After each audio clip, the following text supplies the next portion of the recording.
हमें अपनों ने लूटा, गैरों में कहाँ दम था। मेरी कश्ती थी वहीं डूबी जहाँ पानी ही कम था। संपूर्ण भारत में नोटरी व्यवसाय को रेगुलेट करने के लिए संसद द्वारा कानून बनाया गया है, जिसको नोटरीज एक्ट 1952 कहते हैं। और इन्हीं कानूनों के तहत यानी प्रदत्त शक्तियों का प्रयोग करके केंद्र सरकार ने एक रूल्स बनाया है, जिसको नोटरीज रूल्स 1952 कहते हैं। यही मुख्य कानून कहिए या रूल्स कहिए, संपूर्ण भारत के नोटरी आवेदकों को रेगुलेट करने का कार्य करती है। तो हम आज जानने का ये कोशिश कर रहे हैं कि ये जो कानून है, जो संपूर्ण भारत के नोटरी पब्लिक मजिस्ट्रेट है, उनके हितों का ये क्या रक्षा करती है या उनके हितों के साथ खिलवाड़ करती है या उनको हरासमेंट करने का कार्य करती है। तो इस पर सोचना, चिंतन मनन करना ये हम सबों का कार्य है। तो सबसे पहले हम जानने का कोशिश करें कि नोटरीज एक्ट 1952 ये क्या है, इसमें कितनी धाराएं हैं। कि जैसा कि मैंने आपको बताया कि संपूर्ण भारत में नोटरी वर्क को रेगुलेट करने के लिए ये भारत के संसद द्वारा ये 9 अगस्त 1952 से ये प्रभावी है। Act number 53 of 1952। इसमें टोटल 1 से 16 धाराएं हैं जो इस प्रकार से हैं।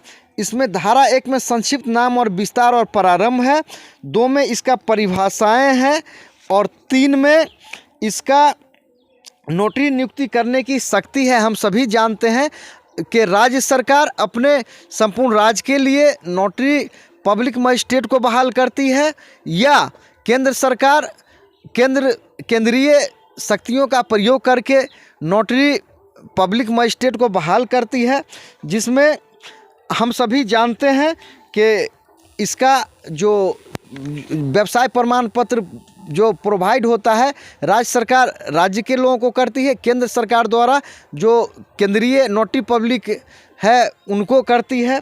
फिर इसका चौथा बहुत रूल महत्वपूर्ण है, इसका धारा महत्वपूर्ण है, रजिस्टर। यानी कि प्रत्येक या तो राज्य सरकार या केंद्र सरकार के पास एक रजिस्टर रहेगा, ये बहुत महत्वपूर्ण है। उसमें उस रजिस्टर में क्या होगा कि आवेदक का उसका पूरा नाम, जन्म तिथि, निवास, कार्यालय का पता, रजिस्टर में उसका नाम प्रविष्ट किए जाने की तारीख है, उसकी अर्हताएं और अन्य कोई विशिष्टियां जो विहित किए जाएं। फिर इसका नियम 5 है, जिसमें रजिस्टर में नामों के प्रविष्टि और व्यवसाय के प्रमाण पत्रों का जारी किया जाना या नवीकरण, यानी कि जो भी यानी कितने दिनों के लिए है, 5 साल के लिए है, और उनका नवीनीकरण यानी कि समय समय पर उसको फिर 5 साल के बाद क्या होता है कि उसको फिर से रिन्यूअल करना है। नोटरियों की सूचियों का वार्षिक प्रकाशन, यानी कि साल में जनवरी माह में राज्य सरकार या केंद्र सरकार के पास कितने नोटरी पब्लिक मजिस्ट्रेट हैं उनको जारी करना। उसके अलावा नोटरियों के किर्त, नोटरी के क्या कार्य हैं, उसको बजाबता क्या अधिकार दिया गया है। फिर क्या है कि इसमें जो और भी नियम है, वो नियम है कि किस प्रकार से क्या है कि बिना प्रमाण पत्र के व्यवसाय करने का वर्जन, यानी कि कोई भी बिना व्यवसाय प्रमाण पत्र के अगर ये करते हैं तो उनके लिए क्या सज़ा है, क्या प्रावधान है। फिर आगे जो धारा 10 है, नामों का रजिस्टर से हटाया जाना। अगर कोई आवेदक वह अगर अनुरोध करता है कि मेरा नाम हटा दिया जाए या उसने संदाय किए जाने के लिए अपेक्षित विहित फीस का संदाय नहीं किया, अगर फीस नहीं जमा करता है या वह अनुमोचित दिवालिया है या कहीं से भी वह क्या है कि कदाचार का दोषी है और किसी न्यायालय द्वारा अगर वो दोषी करार दे दिया जाता है या अपने व्यवसाय के प्रमाण पत्र को नवीनीकरण नहीं कराया जाना, इस प्रकार से अगर ये कार्य वो नहीं करते हैं तो उनका नाम हट जाएगा रजिस्टर से। फिर 11 में क्या है कि अन्य विधि में नोटरी पब्लिक के प्रति निर्देश का अर्थान्वयन, यानी कि अगर कोई दूसरा कानून भी अगर बनता है तो उनको नोटरी को पालन करना होगा। नोटरी के रूप में मिथ्या व्यादेशन के लिए शास्ति, अगर कोई अगर झूठा यानी कि कार्य में अगर कोई उनका कार्य में अगर वो दोषी पाए जाते हैं तो उनको 1 साल तक का सज़ा या जुर्माना या 7 साल का सज़ा या जुर्माना या अन्य कोई भी हो सकता है। उसके अलावा अपराधों का संज्ञान है। फिर क्या है कि इसका जो नियम है, इस नियम के तहत क्या है कि विदेशी नोटरियों द्वारा किए गए नोटरी कामों की मान्यता के लिए व्यतिकारी व्यवस्था। अगर कोई नोटरी अगर भारत सरकार चाहे तो देश के बाहर भी जहां जिस देशों से संधि होता है वहां भी नोटरी नियुक्त करने का कार्य भारत सरकार कर सकती है, करती है। और इस प्रकार से मैं समझता हूं कि नोटरी का देश के साथ साथ विदेशों में भी कार्य होता है। इसका नियम 15 है। नियम बनाने की शक्ति यानी कि केंद्रीय शक्ति को, सेंट्रल सरकार को ये अधिकार प्राप्त है कि वो नोटरी के हितों के रक्षा के लिए समय समय पर कानून बनाए, और ऐसा बनता भी आया है। इसका नियम 16 है जिसको अभी क्या है जो रद्द कर दिया गया है। तो इसमें जो विशेष जो नोटरीज एक्ट 1952 में जो नियम बनाने की केंद्रीय शक्ति को जो अधिकार प्राप्त है, ये क्या है कि इन्हीं शक्तियों का प्रयोग करते हुए केंद्रीय सरकार ने एक और नियम बनाए हैं, एक और रूल्स बनाए हैं, जिस रूल्स का नाम है नोटरीज नियम 1956। यानी कि केंद्र सरकार नोटरी संपूर्ण भारत में नोटरी व्यवसाय को कंडक्ट करने के लिए, यानी कि कैसे करना है, कैसे उसको निष्पादन करना है, आवेदन कैसे करना है, इंटरव्यू कैसे होगा, इन्हीं सब के मद्देनज़र भारत के संसद द्वारा जो कानून बना है नोटरीज एक्ट 1952, उन शक्तियों यानी नियम जो उसका धारा 15 है उसका प्रदत्त शक्तियों का यानी कि धारा 15 का प्रयोग करते हुए ये नोटरी नियम बनाई है। ये किस प्रकार से कार्य करती है जानने का कोशिश करते हैं। इसके नियम यानी रूल 1 में इन नियमों को नोटरी नियम 1956 कहा जाएगा, परिभाषाएं हैं। फिर इसके बाद इसका जो तीसरा है वो महत्वपूर्ण है, नोटरी के रूप में नियुक्ति के लिए अर्हताएं। इसमें स्पष्ट है कि ऐसे वकील साहब जो संबंधित बार में जहां भी वो व्यवसाय करते हैं, यानी कि उनको कहीं भी जो प्रैक्टिस करते हैं वहां का मेंबर बनना ज़रूरी है, ताकि आने वाले दिनों में अगर जो वकील साहब हैं 10 साल अगर व्यवसाय पूरा कर लेते हैं, 10 साल का एक्सपीरियंस प्राप्त कर लेते हैं, तो संबंधित बार से जहां वो व्यवसाय करते हैं, प्रैक्टिस करते हैं, वहां से उनको एक एक्सपीरियंस सर्टिफिकेट जारी किया जाता है। और अगर वो 10 साल पूरा कर लेते हैं तो अगर कोई अगर महिला है तो कम से कम 7 साल आवश्यक है। उसके अलावा अनुसूचित जाति जनजाति है तो उनको भी 7 साल, उसके अलावा दिव्यांग जन है तो उनको भी 7 साल। उसके अलावा कुछ जो केंद्रीय सरकार का यानी कानूनी विभाग कुछ होते हैं जो केंद्र सरकार के यहाँ पहले से डिफाइन है, अगर वहाँ कार्य करते हैं तो उन पर भी सेम ये नियम लागू होता है। तो इस प्रकार से कम जो सामान्य है जो उनको कम से कम 10 साल का एक्सपीरियंस होना चाहिए, या अन्य है जिनके लिए मैं बताया हूं उनको 7 साल का होना अनिवार्य है। फिर नोटरी के रूप में नियुक्ति के लिए आवेदन करना है। अभी क्या है कि सारा ऑनलाइन आवेदन होता है। ये प्रक्रिया पूरा होने के बाद फिर क्या होता है, इसका जो नियम 5 है उसको रद्द कर दिया गया है। नियम 6 में आवेदन पर प्रारंभिक कार्रवाई यानी कि किस प्रकार से उसको जांच पड़ताल करने के बाद फिर क्या है कि सक्षम प्राधिकार क्या होता है कि नोटरी सेल को भारत सरकार को रिपोर्ट सौंप देती है कि ये इतने अमुक जिनका अब ये सब सारा पेपर इनका दुरुस्त है, अब क्या है कि इनका इंटरव्यू अब कंडक्ट किया जाए। फिर सक्षम प्राधिकार की सिफारिश इसका नियम 7 में है। फिर क्या होता है 7 का साक्षात्कार परिषद का गठन किया जाता है सबों को यानी कि कैसे उसका साक्षात्कार लिया जाए। फिर 7 का ख है संक्रमण कालीन उपबंध यानी कि केंद्र या राज्य सरकार को विशेष अधिकार प्राप्त है, अगर वो चाहे तो बिना इंटरव्यू के भी क्या होता है कि नोटरी जिनको नियुक्त करना है वो कर सकती है। उसके अलावा नियम 8 में है व्यवसाय के क्षेत्र का विस्तार। अगर कोई जो राज्य में अगर व्यवसाय करते हैं तो अगर उनको राज्य सरकार द्वारा अगर लाइसेंस प्राप्त हुआ है तो किसी अन्य जिला में भी ट्रांसफ़र कर सकते हैं, या अगर जो केंद्र सरकार द्वारा व्यवसाय प्रमाण पत्र जिनको इशू किया गया है अगर वो चाहें तो एक राज्य से दूसरे राज्य में भी अपने व्यवसाय प्रमाण पत्र को ट्रांसफ़र करवा सकते हैं। फिर इसके बाद है व्यवसाय प्रमाण पत्र का नवीनीकरण कराना। उसके अलावा इसका नियम इसका जो नियम 9 है, व्यवसाय के प्रमाण पत्र को जारी और नवीनीकृत करने के लिए और क्षेत्र के विस्तार के लिए फी, यानी कि अगर कोई व्यवसाय प्रमाण पत्र जारी जिनको होता है उनको 2000 रुपया फी लगता है। व्यवसाय के क्षेत्र के विस्तार में अगर वो अन्य जगह, एक जगह के अलावा अन्य जगह अगर वो व्यवसाय करना चाहते हैं तो 1500 रुपया एक्स्ट्रा जमा करना पड़ता है। फिर व्यवसाय के प्रमाण पत्र का नवीनीकरण 1000 या व्यवसाय के प्रमाण पत्र की अनुलिपि जारी करना 750 रुपया। फिर इसमें टोटली क्या है कि इसमें सारा फ़ी का वर्णन किया गया है कि किस प्रकार से उनको अन्य फ़ी क्या है कि उनको लेना है या जमा करना है। फिर नोटरी द्वारा कारोबार का समव्यवहार, यानी अधिनियम के अधीन कारोबार के समव्यवहार में नोटरी इन नियमों की विशिष्टता वर्णित प्रारूप को प्रस्तुत करेगा। यानी कि उनको हर साल अगर जो नोटरी व्यवसायी है, मेरा ऐसा कहना है कि आप इनकम टैक्स रिटर्न जरूर भरने का कोशिश करें। फिर अन्य इनके लिए जो रूल बनाए गए हैं कि इनको क्या करना है कि समय समय पर नोटरी का जो मोहर होता है उनको बनाते रहना है, जिसमें क्या होगा कि नोटरी जो मोहर होगा 5 सेंटीमीटर व्यास वाली समतल गोल मोहर प्रस्तुत करेगा, जिसमें उसका नाम, उन क्षेत्रों का नाम जिनके भीतर उसे अपने कार्यों का प्रयोग करने के लिए नियुक्त किया गया, रजिस्ट्रेशन संख्या और परिसीमा नोटरी और उस सरकार का नाम होगा जिसने उसे नियुक्त किया है। अगर राज्य सरकार किया है तो राज्य सरकार का नाम होगा, केंद्र सरकार किया है तो केंद्र सरकार। फिर इसके रूल 13 में नोटरी के व्यावसायिक या अन्य अवचार के अभिकथनों की जांच। अगर कोई नोटरी पब्लिक मजिस्ट्रेट के खिलाफ अगर कोई शिकायत करता है तो 60 दिनों के अंदर क्या होता है कि जो भी है उन इस पर संज्ञान लेना है।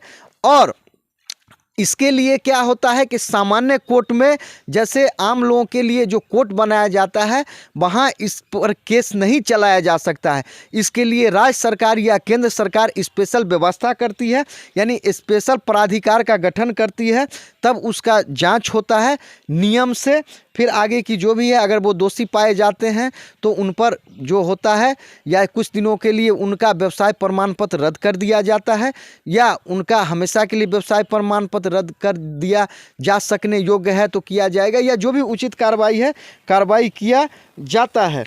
उसके अलावा और भी जो महत्वपूर्ण जानना जरूरी है वो ये है कि नियम 14 में विवरणी प्रस्तुत करना। प्रत्येक नोटरी प्रत्येक वर्ष के जनवरी मास के पहले सप्ताह में समुचित सरकार को उसके द्वारा पूर्ववर्ती वर्ष के दौरान किए गए नोटरी कृत्यों की प्रारूप 14 में एक विवरणी प्रस्तुत करेगा, यानी साल में उन्होंने क्या कार्य किया है, कितना किया है, सारा क्या होता है, ऐसा कहूँ कि जैसे चार्टर अकाउंट होता है उसको रख के वो सारा प्रस्तुत करते हैं। फिर प्रत्येक नोटरी नियम 8 के अधीन उसे जारी प्रमाण पत्र में उल्लिखित क्षेत्र में एक कार्यालय होगा और वह नोटरी के रूप में अपने नाम और अपने पदनाम को दर्शाते हुए बोर्ड पर सहज दृश्य स्थान पर इसे दर्शाएगा। यानी कि नियम 15 में, यानी कि हर नोटरी को ऐसा कहें कि एक ऑफिस भी रखना जरूरी है। नियम 16 में यदि नोटरी को मामले की व्यवहित करना हो तो निर्धारित प्रारूप में किसी को निबंधों में आकर्षित नहीं करता तो नोटरी को उसके ऐसे परिवर्तनों के साथ अपने मामले के निकटतम प्रारूप को अपनाना चाहिए जिन्हें वह मामले की अपवादित विशेषताओं में युक्ति संगत विचारित करे। इस प्रकार से उनको जानकारी देते रहना है। और नियम 17 में नोटरियों की सूची का वार्षिक प्रकाशन। हम सभी जानते हैं कि केंद्र सरकार या राज्य सरकार गजट के माध्यम से जनवरी महीना में उनके पास कितने नोटरी कार्य कर रहे हैं उनको इन बातों का सूचना देना।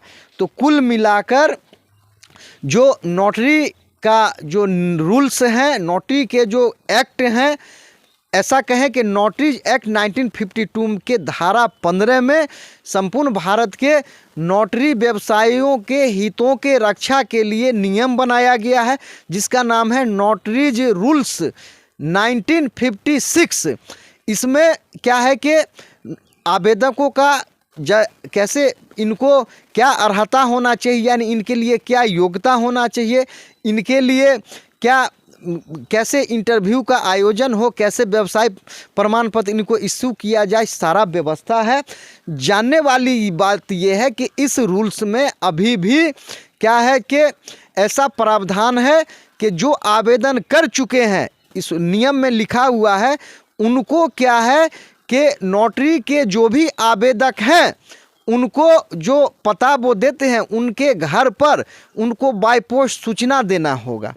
लेकिन अभी क्या है कि सूचना देने का कार्य क्या है कि अभी नहीं हो रहा है, ईमेल भेजा जा रहा है, जो इस रूल के मुताबिक सरासर गलत है। और ऐसा है कि ऐसा कहें कि ये सरकार ही नहीं, सभी सरकारें खास करके जो नोटरी सेल है उसको एक अपना वोट बैंक समझने का कार्य करती रही है। और अगर नोटरी एसोसिएशन इस पर अगर किसी प्रकार का एक्शन नहीं लेती है तो क्या होगा कि उनको हितों का दुरुपयोग होता रहेगा, नोटरी आवेदक हरासमेंट होते रहेंगे।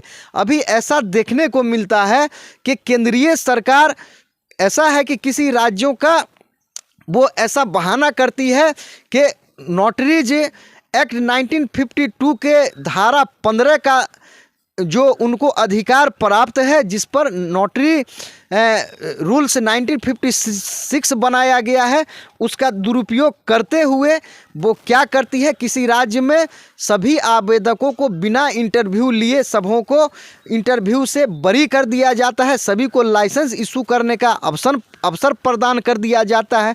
वहीं भारत के अन्य राज्यों में उन आवेदकों के साथ क्या मेल भेजा जा रहा है और बहुत से आवेदकों को क्या होता है कि मेल के कारण छांट दिया जाता है। तो मैं खास करके केंद्रीय सरकार से, माननीय प्रधानमंत्री महोदय से, माननीय गृह मंत्री महोदय से, माननीय लॉ मिनिस्टर से और नोटरी सेल के पदाधिकारियों से मैं जानना चाहता हूं कि भारत के संपूर्ण जो भी आवेदक हैं उनको समान नागरिकता एक तरह से कहें अधिकार प्राप्त है, तो फिर उनके अधिकारों के साथ ये ऐसा कहें कि पक्षपात क्यों हो रहा है, उनको क्यों हरासमेंट किया जा रहा है। बहुत से आवेदकों, चूँकि नोटरी रूल्स में स्पष्ट लिखा हुआ है कि उनके घर तक लेटर भेजा जाएगा बाय पोस्ट, उनको सूचना दिया जाएगा कि कब उनका इंटरव्यू कंडक्ट होगा, कब उनका डॉक्यूमेंट वेरिफिकेशन होगा। और इस प्रकार से मैं समझता हूं कि क्या होता है कि इसी नियम का दुरुपयोग करते हुए नोटरी जो आवेदक है या जो नोटरी हो चुके हैं, हो रहे होंगे, उनके साथ सौतेला व्यवहार किया जा रहा है, जिसको नोटरी एडवोकेट एसोसिएशन कतई बर्दाश्त करने के लिए तैयार नहीं है। अगर जो भी सक्षम प्राधिकार है राज्य के या केंद्र के, अगर वो अच्छा चाहते हैं तो जो भी बचे हुए हैं, जो इंटरव्यू में जिनका लिस्ट पब्लिश हुआ था, जिनका नाम पब्लिश हुआ था, उनको भी समान अवसर उपलब्ध करा दे। नहीं तो क्या होगा कि भविष्य में संवैधानिक तरीके से नोटरी एडवोकेट एसोसिएशन कहीं ना कहीं क्या होगा कि इसको या तो सुप्रीम कोर्ट के पटल पर या नहीं तो सक्षम प्राधिकार के पटल पर इसके लिए ज़रूर जो भी है समुचित कदम उठाएगा। और इसका जो दुरुपयोग हो रहा है, जो भी सरकारें रही है, इसका ज़रूर एक वोट बैंक के रूप में इस्तेमाल कर रही है, जिसको नोटरी एडवोकेट एसोसिएशन कई बर्दाश्त नहीं करने जा रहा है। राज्य में जो नोटरियों के लिए जो अर्हताएं हैं, नोटरियों के लिए राज्य सरकार जो बहाल करती है, वो तो और कठिन है। कठिन इसलिए है कि उसमें कहा जाता है कि आप एनजीओ से साइन करा के लाइए, उसमें कहा जाता है कि आप बैंक के मैनेजर से साइन करा के लाइए, आप जो है गस्टेड ऑफिसर से साइन कराइए, आप क्या है कि प्रतिनिधि से साइन कराइए, माननीय जज महोदय से साइन कराइए। यानी कि अंग्रेज ऐसा कहें कि इतना जो कड़ा नियम है, अंग्रेजों के राज में भी शायद होता होगा या नहीं होता होगा। तो इस प्रकार से जो राज्य का जो स्थिति है वो और बद से बदतर है। तो सभी पहलुओं को ध्यान देते हुए, सभी पहलुओं पर फोकस करते हुए निष्कर्ष ये निकाला जाता है कि ये वर्तमान जो कानून है, वर्तमान जो रूल्स है, ये नोटरियों के हितों की रक्षा के लिए बनाया गया है, ना कि नोटरी जो भी हैं आवेदक हैं या जो पहले से बन चुके हैं या होंगे, उनके अधिकारों को हनन करने के लिए बनाया गया है।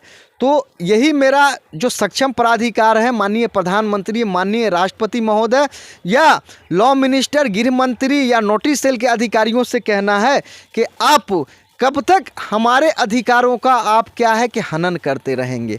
कृपया आप होश में आइए और ये जो नियम कानून बने हैं नोटरी पब्लिक मजिस्ट्रेट के हितों के रक्षा के लिए बनाया गया है, न कि उनका हरासमेंट करने के लिए बनाया गया है।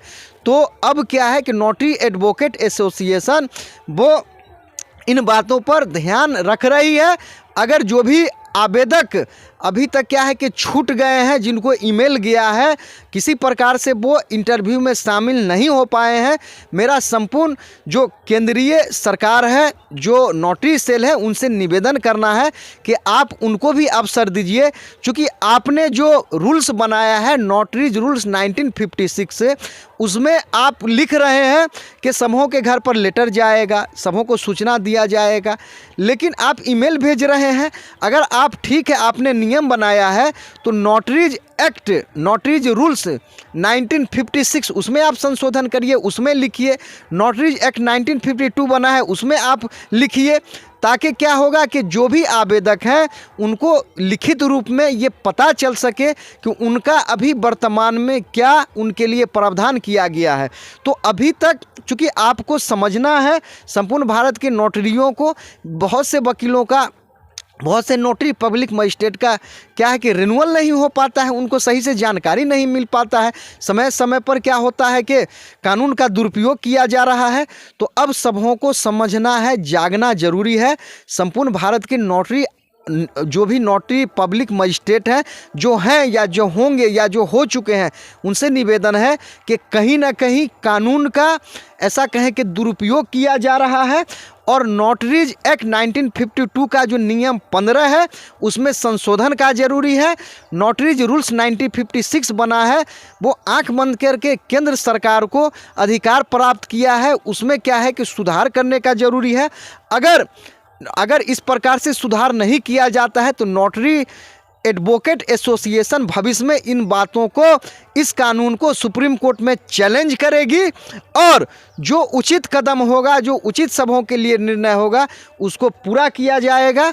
तो यही आशा उम्मीद करता हूँ कि उठ जाग मुसाफिर भोर भयो, अब रैन कहाँ जो सोबत हैं, जो सोबत हैं सो खोबत हैं, जो जागत है सो पावत हैं। तो संपूर्ण भारत के नोटरी आवेदक, आप क्या है, आपके लिए जो कानून बनाया गया था उसका दुरुपयोग हो रहा है या नहीं हो रहा है, आपको इस पर कमेंट करना है। ये चैनल आपको देखने के लिए धन्यवाद।